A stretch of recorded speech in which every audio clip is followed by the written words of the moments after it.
My sister Kendra said it while passing the mashed potatoes. In the same casual tone she might have used commenting on the weather, loud enough for the entire table to hear clearly. Honestly, maybe it's God's way of fixing your mistake. 2 seats down, my own Obgyn, Dr. Patel, who happened to be a family friend attending her first Thanksgiving with our extended family as her new boyfriend's plus one, set down her fork and looked directly at Kendra with an expression I will never forget. The pregnancy and the loss. My name is Michelle, and I had experienced a miscarriage 8 weeks before that particular Thanksgiving in November 2023. At 11 weeks into a pregnancy, my husband, Derek, and I had genuinely wanted and had been actively trying to achieve for nearly 2 years, following a difficult, extended period of fertility challenges that had included one previous, earlier miscarriage the year before. I want to explain the specific family context that made Kendra's comment carry particular weight, because the mistake she referenced pointed toward a genuinely complicated, long-standing family dynamic regarding the circumstances of this specific pregnancy. Derek and I had actually separated briefly during the middle of our 2-year fertility struggle, in early 2023, a difficult 6-month period during which we'd each, independently, questioned whether our marriage could survive the mounting strain of repeated fertility disappointments, combined with other underlying relationship difficulties we'd been working through. We had reconciled that summer, working through those difficulties together with the help of a marriage counselor, and had conceived, unexpectedly and without medical intervention, just weeks after our reconciliation. A pregnancy that felt, to both of us, like a genuinely hopeful, meaningful development following such a difficult period. Kendra, my older sister by 4 years, had expressed, across that summer and into the fall, persistent, unsolicited opinions about our reconciliation, believing, quite vocally, that Derek and I should have proceeded with divorce rather than reconciling, based on her own concerns about patterns she'd observed in our relationship across the preceding years. Her comment at that Thanksgiving table, referencing our pregnancy loss as God's way of fixing your mistake, reflected this long-standing disapproval of our reconciliation, weaponized in the cruelest possible way against the genuine grief Derek and I were still actively processing. The moment itself. I want to describe, as precisely as I can recall, the specific sequence of that moment at the Thanksgiving table, because the immediate aftermath unfolded with a clarity I have thought about many times since. The table went completely silent for what felt like an extended period, but was probably only 2 or 3 seconds, the specific, particular silence that follows a comment so genuinely shocking that even people who might otherwise rush to fill uncomfortable silence find themselves, briefly, unable to speak. Dr. Anjali Patel, my Obgyn of nearly 6 years, who had been the physician who cared for me through both my pregnancy losses and who happened to be attending this specific Thanksgiving as the girlfriend of my cousin Theo, set down her fork with a deliberate, controlled motion and turned to address Kendra directly. "I need to say something here," Dr. Patel said, her voice carrying the same calm, measured authority I recognized from years of appointments together, though now directed at my sister rather than at me as a patient. "I'm Michelle's doctor. I was the physician in the room during her miscarriage in September, and I want to be very clear about something medically and personally significant. What happened to her pregnancy had absolutely nothing to do with any decisions she and Derek made about their marriage. Miscarriage at that stage of pregnancy is, in the overwhelming majority of cases, caused by chromosomal abnormalities entirely unrelated to anything the parents did or didn't do. Framing it as some kind of divine punishment or correction isn't just medically inaccurate. It's an act of genuine cruelty toward someone who is still actively grieving a real, significant loss." What happened next? I want to describe the specific reactions that followed Dr. Patel's statement, because the response from various family members revealed considerable insight into our broader family dynamics. Kendra's immediate reaction moved through visible embarrassment, followed by a defensive attempt at justification. "I didn't mean it that way," she said, though her tone carried less genuine remorse than simple discomfort at having been directly, publicly challenged. I just think Michelle and Derek rushed back into something that clearly wasn't working, and maybe this is the universe's way of giving them more time to actually figure things out before bringing a child into an unstable situation. That's not actually a meaningfully different or kinder statement, Dr. Patel responded, her voice remaining steady. You're still framing a medical loss, one that carries genuine, significant grief for the people experiencing it, as some kind of deserved correction for choices you personally disapprove of. I understand you might have genuine concerns about your sister's marriage. Those concerns don't entitle you to characterize her pregnancy loss as cosmically appropriate punishment. My mother, sitting near the head of the table, finally spoke, her voice carrying genuine distress. Kendra, I think you need to apologize to your sister right now, clearly and directly, not just explain what you really meant. My own reaction. I want to be honest about my own experience throughout this specific exchange, because the shock of Kendra's initial comment, followed immediately by Dr. Patel's direct, forceful response, produced a complicated, layered emotional reaction I hadn't anticipated navigating in the middle of a family holiday gathering. I sat largely frozen through the initial exchange, the particular kind of shock that makes direct, immediate response genuinely difficult to access in the moment, especially regarding a loss I was still actively, privately grieving without having previously discussed its specific medical details with most of my extended family. Once Dr. Patel had spoken, though, I found myself finally able to speak directly to Kendra myself. Kendra, I said, I need you to understand something clearly. Derek and I didn't rush back into anything. We worked through real problems with real professional help before deciding to reconcile. And regardless of what you think about that decision, losing this pregnancy was one of the most painful experiences of my entire life. I don't need you to agree with my marriage choices. I do need you to never again suggest that losing a pregnancy I desperately wanted was some kind of deserved outcome. The immediate aftermath at the table. I want to describe the specific, difficult remainder of that Thanksgiving gathering, because the tension didn't simply resolve immediately following this initial exchange. Kendra, after a further, somewhat more genuine apology prompted by our mother's continued insistence, left the table shortly afterward, retreating to another room for a considerable portion of the remaining meal, returning only toward the end of the gathering with what appeared to be continued, unresolved discomfort rather than any deeper, genuine reflection on what she'd said.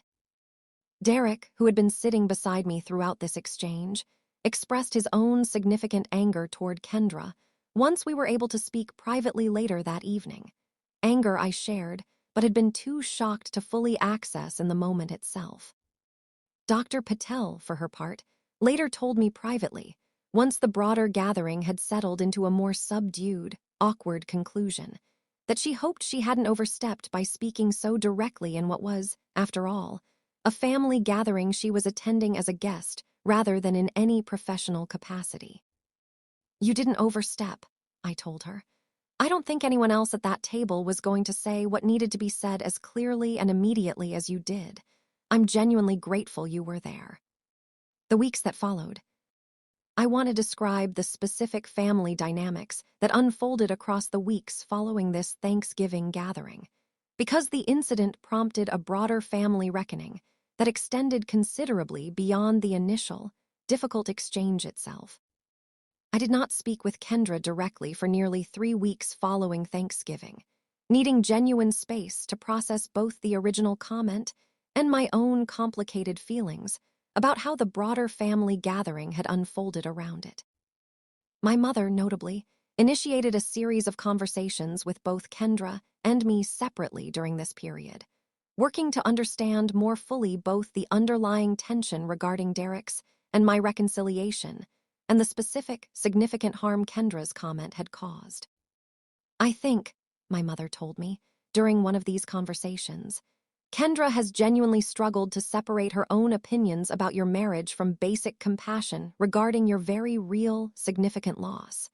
I don't think that struggle excuses what she said, but I do think it's worth understanding as part of working through this as a family. Kendra's actual apology. I want to describe the eventual, more substantive apology Kendra offered, roughly a month after the initial Thanksgiving incident, because it carried considerably more genuine reflection than her immediate, defensive response at the table itself. Kendra reached out directly, asking to meet privately, a conversation that occurred at a coffee shop away from the broader family context that had shaped our previous exchanges. "I've had a lot of time to think about what I said," she told me, "and I need to apologize properly, not the kind of defensive half-apology I offered at the table. What I said was genuinely cruel, and I think, if I'm honest with myself, it came from a place of feeling like my concerns about your marriage weren't being taken seriously enough by you or by the rest of the family, and I let that frustration curdle into something genuinely unkind, directed at you during one of the most painful experiences of your life. There's no excuse for that. I'm genuinely sorry. I want to be honest that this apology, while genuine and meaningful, didn't instantly resolve the significant hurt Kendra's original comment had caused. I appreciate you saying this," I told her, "and I believe it's genuine. But I need you to understand that rebuilding trust after something like this is going to take real time, not just this one conversation, however sincere it is." Processing the grief itself. I want to spend some time addressing the actual grief process, Derek, and I navigated following our pregnancy loss, separate from the specific family conflict Kendra's comment created, because I think it's important not to let the dramatic family confrontation entirely overshadow the more significant, ongoing work of processing genuine loss. Derek and I both engaged in individual and couples grief counseling in the months following our miscarriage, working through not simply this specific loss, but the accumulated weight of nearly 2 years of fertility challenges, including our earlier miscarriage and the considerable strain that entire journey had placed on both of us individually and on our marriage. Dr. Patel continued as my obgyn throughout this period, and I want to note that her willingness to speak up so directly at that Thanksgiving gathering reflected, in many ways, the same genuine, thorough care she had consistently provided throughout my medical treatment across the preceding years. A physician who took both the medical and emotional dimensions of pregnancy loss seriously, rather than treating either aspect as secondary to the other. Eventually, conceiving again. I want to include, as part of this story's fuller arc, the eventual outcome of Derek's and my continued efforts to build our family, because it represents a significant, meaningful part of the years following this specific incident. We conceived again in the spring of 2024, roughly 5 months after our miscarriage and the difficult Thanksgiving that followed it, a pregnancy that, this time, progressed successfully, with our daughter, Sophia, born in December 2024. I want to describe a specific, meaningful detail. Dr. Patel delivered Sophia, continuing as my physician throughout this successful pregnancy, and I made a point of specifically thanking her, once again, for her willingness to speak up so directly during that difficult Thanksgiving gathering the year before. "I think about that moment sometimes," Dr. Patel told me, holding Sophia shortly after her birth. "I'm just genuinely glad I happened to be there, and genuinely glad this pregnancy had a different outcome." Kendra's relationship with Sophia. I want to address directly how Kendra's relationship with our family evolved following this entire situation, particularly regarding her eventual relationship with Sophia once she was born. Kendra, notably, made genuine, sustained effort across the following year to rebuild trust, not simply through words, but through consistent action, including genuine support during my successful pregnancy with Sophia. And once Sophia was born, careful, deliberate effort to build a warm, genuine relationship with her niece. "I know I can't undo what I said," Kendra told me during Sophia's first birthday celebration the following December. "But I hope, over time, through how I actually show up for you and for Sophia going forward, I can help rebuild what my comment damaged that Thanksgiving." Epilogue. It has been just over 2 years since that difficult Thanksgiving gathering, and my relationship with Kendra, while genuinely still carrying some residual complexity from that painful comment, has been rebuilt into something considerably more honest and ultimately more secure than existed even before that specific incident occurred. I think often about the specific, powerful moment Dr. Patel set down her fork and spoke directly, clearly, refusing to let Kendra's cruel comment simply pass unaddressed in that particular family gathering. I think about how genuinely validating it felt, in the midst of significant grief and family conflict, to have a medical professional who understood both the clinical and emotional reality of pregnancy, loss, speak up so directly on my behalf, in a moment when I found myself too shocked to immediately respond myself. Sophia is now approaching her second birthday, a genuinely joyful, thriving toddler who has become close with her Aunt Kendra in the years since that difficult Thanksgiving.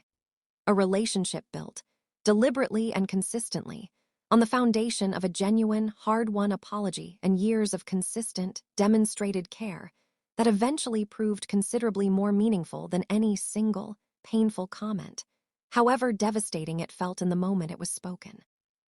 I've come to understand, through this entire experience, that grief around pregnancy loss remains, for many people, something genuinely difficult to discuss with appropriate care and sensitivity, even among people who love us. I'm deeply grateful that a physician who understood both the medical reality and the emotional weight of what I'd experienced happened to be present at exactly the moment such understanding was needed most. And I've tried, in the years since, to carry forward some of that same directness and clarity whenever I encounter others navigating similar, painful losses within their own families and communities. In the end,